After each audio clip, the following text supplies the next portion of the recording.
फोटोमा देखेको डलरलाई सबैले चिन्यो है साथीहरू। यसले सुरुमा चाहिँ धेरै राम्रा ज्ञानका कुराहरू पोस्ट गरिरहेको हुन्थ्यो र मलाई साह्रै राम्रो पनि लाग्थ्यो यो मान्छे हैन।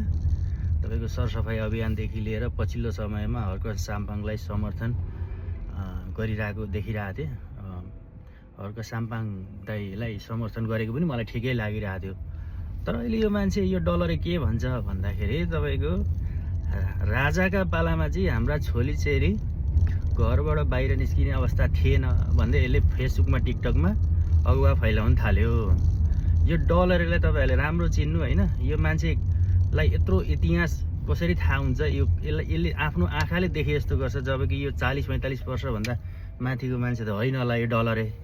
यसले डलर कमाउनलाई जे बोल्दो रहेछ क्या। तपाईको फेसबुकमा कमेन्ट अनि तपाईको यता टिकटकमा तपाईको लाइक पाउनलाई जे बोल्दो रहेछ यो डलरे हैन।